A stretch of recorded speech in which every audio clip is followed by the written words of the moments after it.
नमस्कार, स्वागत है आपका हमारे विशेष कार्यक्रम आपके सितारे में और मैं हूं आपके साथ गायत्री शर्मा। क्या कहते हैं आपके सितारे, कैसी है उनकी चाल और क्या पड़ता है प्रभाव उनका आपकी कुंडली पर? कैसा होगा आज का आपका दिन और आज के दिन क्या करे खास? शुभ फलों की प्राप्ति के लिए क्या हो महा उपाय? इन्हीं सभी जानकारियों को लेकर हाजिर हैं हम आपके सितारे में, जिसमें हम आपको बताएंगे आज 12 ज्योतिर्लिंगों के महत्व के बारे में, जिसमें बात होगी सबसे पहले 4 ज्योतिर्लिंगों की। तो फिर देर किस बात की, आइए शुरू करते हैं आज का आपके सितारे। फागुन के पावन महीने में कीजिए 12 ज्योतिर्लिंगों के दर्शन। देखिए पंडित वैभवनाथ शर्मा के साथ प्रतिदिन 4 ज्योतिर्लिंगों का महत्व।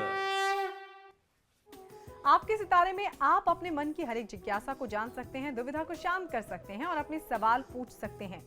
स्टूडियो में साथ देने के लिए मौजूद हैं विश्वविख्यात ज्योतिष आचार्य और वास्तु शास्त्री पंडित वैभवनाथ शर्मा। आचार्य जी, बहुत बहुत स्वागत है आपका। जी नमस्कार।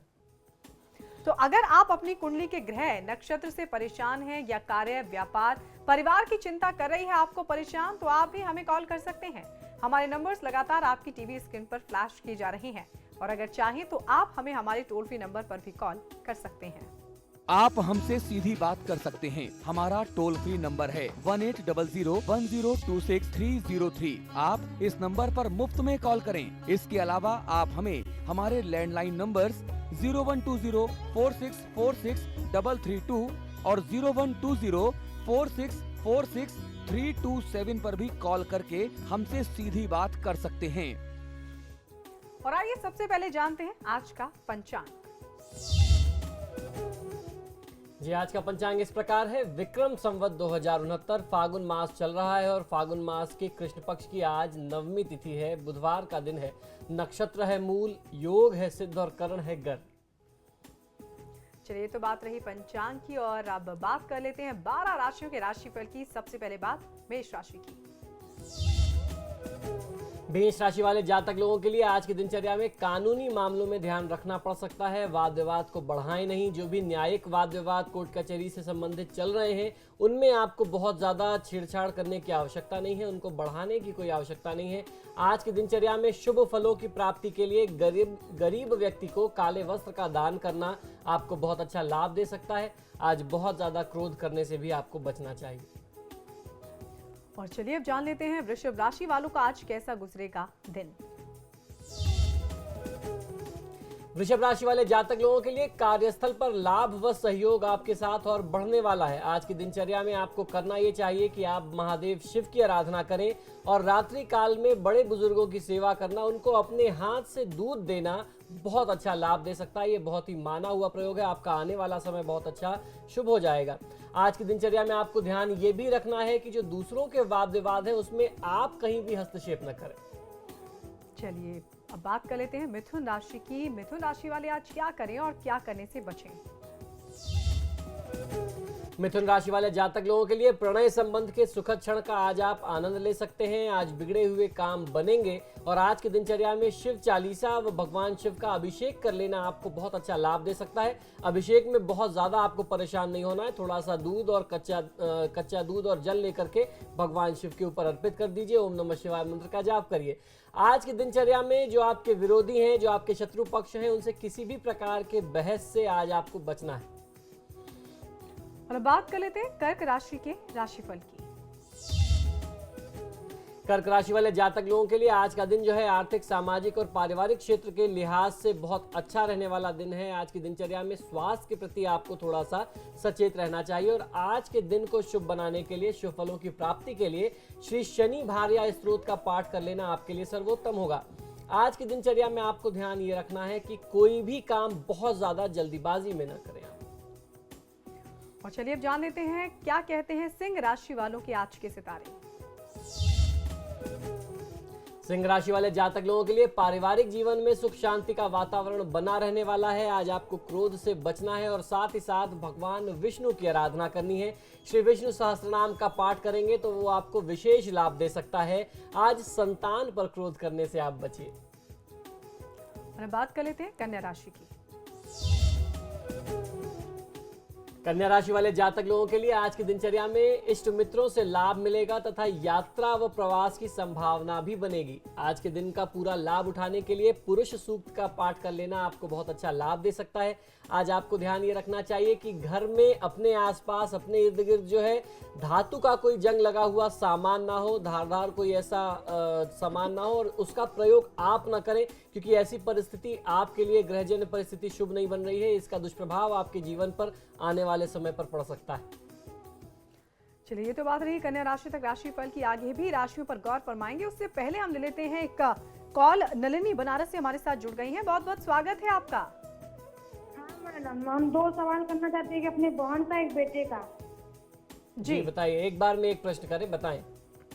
8/8/94 का है, दोपहर 2 बजे। मेरी बहन का है, वासु नाम है। उसका शादी लव मैरिज होगा या अरेंज नहीं? जी, जन्म का स्थान बता दीजिए। वासु।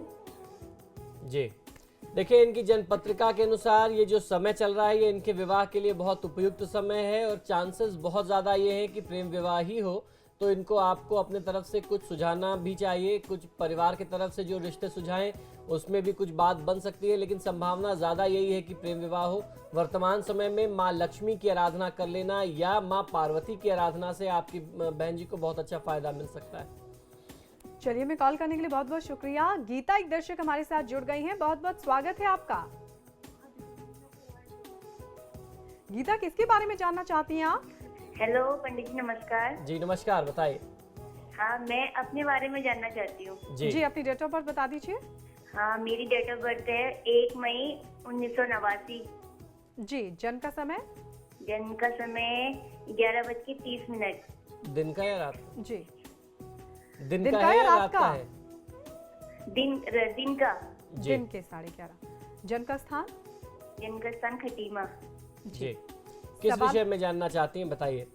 हाँ, मैं जानना चाहती हूँ कि मेरी पहले जॉब लगेगी या मेरी शादी पहले होगी। जी देखिए, आपकी जन्म पत्रिका के अनुसार ये जो समय है वो आपके विवाह के लिए बहुत उपयुक्त समय है। वर्तमान समय में शनि की दशा चल रही है। शनि सप्तमेश और अष्टमेश बने हुए हैं।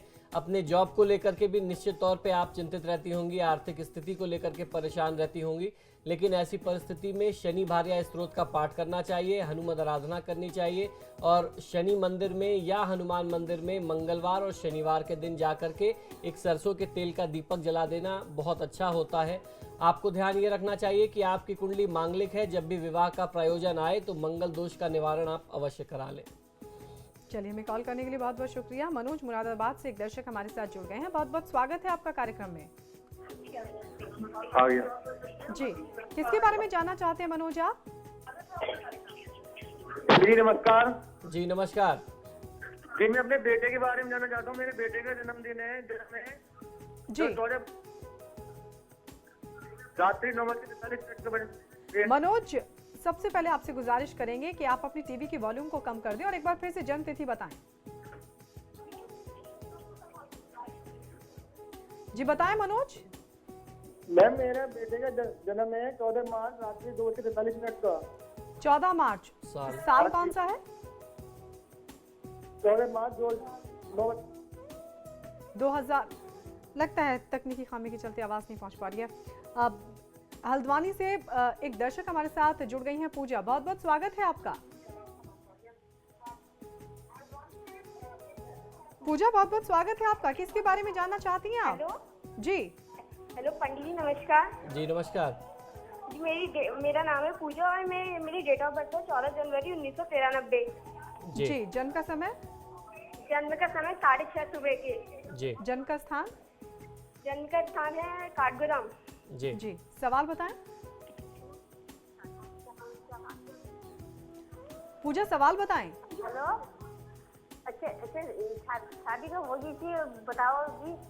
जी देखिए पूजा, आपका जो विवाह से संबंधित प्रश्न है अभी इसमें थोड़ी सी बाधा दिखाई देती है। विवाह में कुछ विलंब का दौर चल रहा है। ये वर्तमान समय में राहु की महादशा में शनि की अंतर्दशा है। इस समय आपके जितने भी बनते हुए काम है वो प्रभावित होंगे, बाधित होंगे। तो ऐसे समय में आपको एक नारियल ले करके अपने सिर के ऊपर से 7 बार घुमा करके किसी भी जल स्थान में प्रवाहित करना चाहिए। ये प्रयोग आपको बुधवार या शनिवार के दिन करना चाहिए और ये प्रयोग आप नियमित 8 सप्ताह करें, बहुत अच्छा फायदा मिलता है। शनि और राहु दोनों की दशा में तो आपके जितने भी बनते हुए काम जो बिगड़ रहे थे वो ठीक हो जाएंगे। चलिए, हमें कॉल करने के लिए बहुत बहुत शुक्रिया। अपने दर्शकों को एक बार फिर हम गुजारिश करना चाहेंगे, जब भी आप हमें कॉल करें तो अपनी टीवी के वॉल्यूम को कृपया बंद कर दें, तभी आपकी जो आवाज़ है वो साफ हम तक पहुंच पाएगी। यहाँ रुक रहे एक छोटे से ब्रेक के लिए, ब्रेक के बाद फौरन लौट रहे हैं।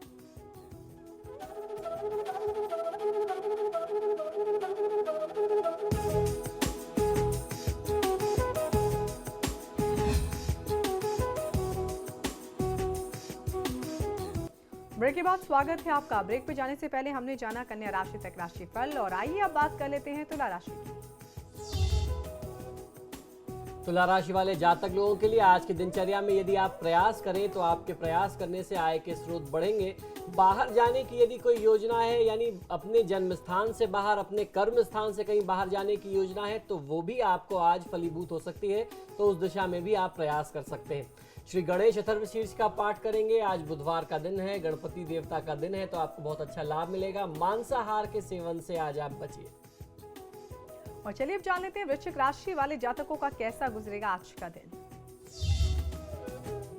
वृश्चिक राशि वाले जातक लोगों के लिए व्यापार में वृद्धि और लाभ होने की उम्मीद आज दिखाई देती है। ओम दुम दुर्गाय नमः मंत्र का 108 बार जाप कर लेना आपको बहुत अच्छा लाभ दे सकता है। किसी भी वाद विवाद को आज न बढ़ाना चाहिए, न स्वयं को किसी ऐसे वाद विवाद में उलझाना चाहिए। और अब बात कर लेते हैं धनु राशि की। धनु राशि वाले जातक लोगों को आज आवश्यकता है कि आज आप वाद विवाद से दूर रहें, अन्यथा कोई न्यायिक समस्या या वाद विवाद में आप घिर सकते हैं, या वाद विवाद जो पुराने चल रहे थे वो और बढ़ सकते हैं। आज की दिनचर्या का पूरा लाभ लेने के लिए अपने आराध्य देव को श्वेत पुष्प यानी सफेद फूल आप अर्पित करें और अपने परिवार के बड़े बुजुर्गों का आशीर्वाद लें, उनका अनादर किसी भी परिस्थिति में न करें। और चलिए अब जान लेते हैं क्या कहते हैं मकर राशि के आज के सितारे। मकर राशि वाले जातक लोग महत्वपूर्ण व्यक्तियों के संपर्क में आएंगे, जिनसे आपको सामाजिक तथा व्यापारिक लाभ मिल सकता है। सफलता हेतु आज आपको हरे रंग की रुमाल अपने साथ रखनी चाहिए और उसके साथ साथ देवी की आराधना करनी चाहिए। काले रंग के वस्त्र के प्रयोग से आज आप बचने का प्रयास करिए। और चलिए अब जान लेते हैं कुंभ राशि वाले आज क्या करें, क्या करने से बचें। कुंभ राशि वाले जातक लोगों के लिए आज आपका स्वास्थ्य प्रभावित हो सकता है, स्वास्थ्य का ध्यान रखना चाहिए। व्यापार में आज आप जितनी ट्रांसपेरेंसी रखेंगे, जितनी पारदर्शिता रखेंगे, आपको उतना अच्छा लाभ मिल सकता है। आज आप दूसरे के कार्य में, दूसरे के मामलों में हस्तक्षेप मत करिए, किसी और के मामले में इंटरफेयर करने से बचिए। और अब जान लेते हैं आखिरी राशि यानी मीन राशि का राशिफल। मीन राशि वाले जातक लोगों को आज वित्तीय लाभ यानी फाइनेंशियल बेनिफिट्स या वाहन सुख मिल सकते हैं। भवन भूमि वाहन के सुख की बहुत अच्छी आज योग बन रहा है आपके लिए। विदेश प्रवास होने की संभावना है। यदि आप विदेश जाना चाहते थे, विदेश में जाकर के कोई काम प्लान कर रहे थे, तो आज का दिन जो है इन सारी चीजों से जुड़ा हुआ है, कुछ ऐसा योग बनता है। मंगल चंद्र का स्त्रोत का पाठ कर लेना आपको बहुत अच्छा लाभ देगा। और आज आपको भी अपने साथ दिनचर्या में ध्यान रखना है कि काले रंग के वस्त्र का प्रयोग आज आप न करें। चलिए, ये तो रहा 12 राशियों का राशिफल, और आइए अब जान लेते हैं आज का महा उपाय। आज का महा उपाय बेहद खास है। आने वाला समय जो है वो महाशिवरात्रि का समय है, और हम लोग सब जानते हैं हमारे धर्मशास्त्र के अनुसार सावन का महीना महादेव शिव के लिए समर्पित होता है। जिस तरीके से सावन का अपना महात्म्य है, उसी तरीके से फागुन मास का अपना उतना ही महात्म्य, उतना इंपॉर्टेंस है, क्योंकि फागुन मास में ही जो है वो महाशिवरात्रि आती है।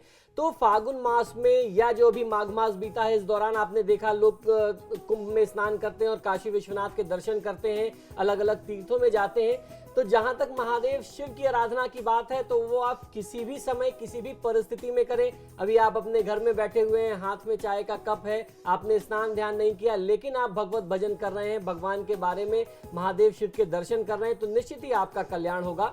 तो आज से लेकर के आने वाले 3 दिन तक हम आपको भगवान शिव के जो 12 ज्योतिर्लिंग हैं, यानी जो 12 प्रमुख स्थान हैं, उनके बारे में आपको दर्शन कराएंगे। आज हम लोग बात करेंगे पहले 4 शिवलिंगों की, उनके महात्म के बारे में आपको बताते हैं कि कौन सा स्थान कहां पर है और उसका महात्म क्या है।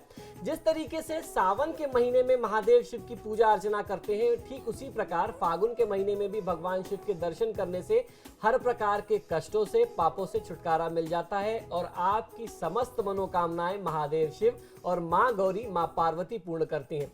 भारत के 12 ज्योतिर्लिंग जो प्रमुख हैं, उनके दर्शन लाखों श्रद्धालु रोज करते हैं। इन ज्योतिर्लिंगों में अपना अपना सबका अलग महात्म है, हर स्थान का एक अपना अलग महात्म है।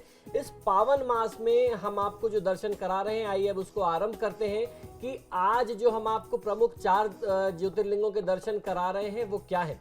सबसे पहला जो ज्योतिर्लिंग है वो है सोमनाथ जी। सोमनाथ ज्योतिर्लिंग भारत का ही नहीं अपितु इस पृथ्वी का सबसे पहला ज्योतिर्लिंग माना जाता है। यह मंदिर गुजरात राज्य के सौराष्ट्र जिले में स्थित है। इस मंदिर की यह मान्यता है कि जब चंद्रमा को दक्ष प्रजापति ने श्राप दिया था, तब चंद्रमा ने इसी स्थान पर तप करके श्राप से मुक्ति पाई थी और तप किसका किया था? महादेव शिव का। ऐसा भी कहा जाता है कि शिवलिंग की स्थापना स्वयं चंद्रदेव ने अपने हाथों से की थी। विदेशी आक्रमणों के कारण 17 बार यह मंदिर नष्ट किया जा चुका है, लेकिन हर बार ये बनता है और बिगड़ता और फिर स्थापित होता है। महादेव को अपने स्थान से आज तक कोई हटा नहीं सका, कोई हिला नहीं सका। अब बात कर लेते हैं दूसरा जो ज्योतिर्लिंग है, मल्लिकार्जुन। मल्लिकार्जुन यह ज्योतिर्लिंग जो है आंध्र प्रदेश में कृष्णा नदी के तट पर श्रीशैलम नाम के पर्वत पर स्थित है। श्रीशैल उसे कहते हैं। इस मंदिर का महत्व भगवान शिव के कैलाश पर्वत के समान ही बताया गया है हमारे धर्मशास्त्रों में। भारत के अनेक धार्मिक शास्त्र इसके धार्मिक और पौराणिक महत्व की व्याख्या करते हैं। कहते हैं कि इस स्थान में ज्योतिर्लिंग के दर्शन करने मात्र से ही व्यक्ति को उसके सभी पापों से मुक्ति मिल जाती है। एक पौराणिक कथा के अनुसार जहां पर ये ज्योतिर्लिंग है, उस पर्वत पर आकर के भगवान शिव का पूजन करने से व्यक्ति को अश्वमेध यज्ञ के समान पुण्य फल की प्राप्ति होती है। आइए अब आपको ले चलते हैं तीसरे ज्योतिर्लिंग, उसके बारे में जानकारी देते हैं, जिसका नाम है महाकालेश्वर। ये ज्योतिर्लिंग मध्य प्रदेश के धार्मिक राजधानी कही जाने वाली जो नगरी है, उज्जैन नगरी में स्थित है। महाकालेश्वर ज्योतिर्लिंग की विशेषता ये है कि एकमात्र दक्षिणमुखी ज्योतिर्लिंग है। यहाँ प्रतिदिन प्रातः काल की जाने वाली भस्मा आरती पूरे विश्व में प्रसिद्ध है और आपने भी अक्सर टेलीविजन पे इसके दर्शन किए होंगे। महाकालेश्वर की पूजा विशेष रूप से आयु वृद्धि और आप पर आए हुए काल को, संकट को टालने के लिए की जाती है। उज्जैन वासी मानते हैं कि भगवान महाकालेश्वर ही उनके राजा हैं और वही उज्जैन की रक्षा करते हैं। जय महाकालेश्वर। आइए अब आपको चौथे ज्योतिर्लिंग की यात्रा कराते हैं, उसका दर्शन कराते हैं, उससे संबंधित जानकारी देते हैं। यह है ओंकारेश्वर। ओंकारेश्वर ज्योतिर्लिंग जो है ये मध्य प्रदेश के ओंकारेश्वर में स्थित है। इस स्थान पर ज्योतिर्लिंग स्थित है। इस स्थान पर नर्मदा नदी बहती है और पहाड़ी के चारों ओर नदी बहने से यहाँ ओम की आकृति स्वतः ही बन जाती है, स्वयं ही बन जाती है।